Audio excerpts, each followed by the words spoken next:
You are always the first responder to your personal emergency. You are always the first responder to your personal crime scene.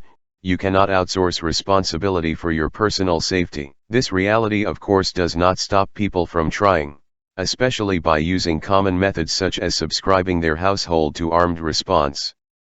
Vast numbers of people place all their reliance on a solitary response officer, who earns the minimum wage, to save them when violent criminals break down their doors. This RO is usually responsible for patrolling a geographic area far larger than is optimal, and their employer usually provides minimal training and equipment.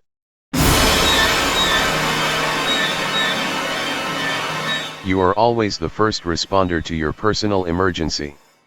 It is therefore obviously a grossly unrealistic expectation. But millions of South Africans firmly and fully subscribe to it. And one cannot really blame them. The state of policing in South Africa is in disastrous shambles. The year-on-year increase in murder and other violent crimes viciously attest to this fact. If the metric for effective policing is an absence of crime, then our national abundance of crime certainly indicates highly ineffective policing, which is exactly why residents are exploring other options. Unfortunately, private security and public policing both face a significant limitation: they cannot be everywhere at all times. Among other reasons, this is why police are not tasked with protecting individual citizens, but rather with securing society as a whole. No matter how effective police and private security provision is, you will always remain the first responder to your personal emergency.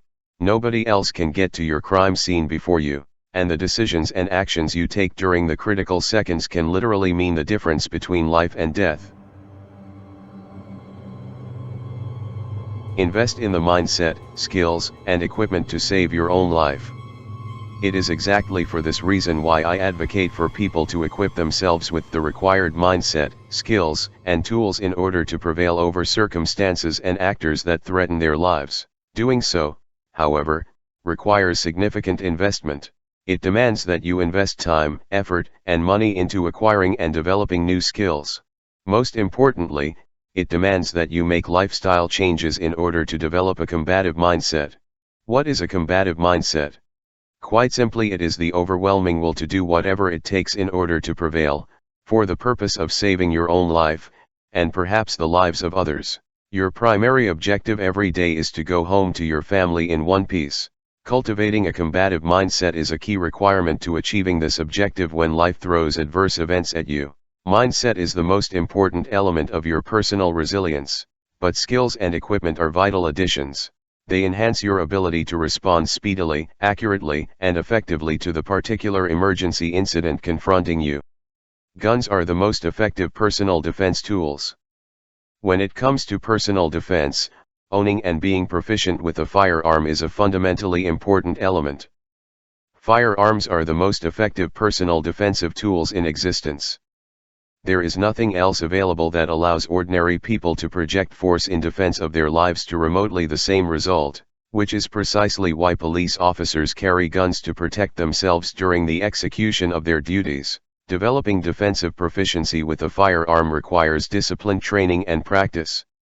But it is certainly within the capabilities of the overwhelming majority of ordinary people to achieve such proficiency. Police officers are, after all, nothing other than ordinary citizens who concern themselves with law and order on a permanent and professional basis. They are not imbued with superior abilities at birth, they develop their abilities through study and training, and so can, and should, you. Embrace responsibility for your personal resilience. Instead of trying to outsource responsibility for your personal safety, embrace the responsibility of being your own first responder. Doing so will make you resilient and empower you with the necessary skills to prevail over adverse situations. Situations that may otherwise leave you dead or very badly injured. And you can start this process by changing your attitude towards self-reliance. Once you have done so, seek information about how best to go about becoming legally armed and properly trained. This website has numerous articles about choosing a defensive handgun, finding the right trainer for you, and how licensing works. You are neither the first nor the last person to undertake this journey. Learn from those that successfully did so before you.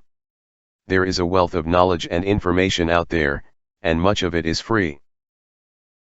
Become a dangerous target for violent criminals. South Africa has an incredibly high violent crime rate, because violent crime is cheap. Offenders get away with their crimes, as attested to by the pathetic murder and rape conviction rates, both under 15%, and expect little resistance from their intended victims. People are conditioned by the media and so-called experts to not resist, and merely give criminals what they want. A foolish and dangerous recommendation. Only when we make violent crime expensive, either via a proper functioning criminal justice system or by hardening potential victims and making them dangerous targets for criminals, will we see a reduction in it. I don't presently hold much hope for the former. But the latter we can certainly achieve. And it starts with you deciding that instead of being a willing victim, you want to be a dangerous target. Stay safe. Be dangerous. Be your own first responder. Written by Gideon Joubert. Gideon is the owner and editor of Paratus.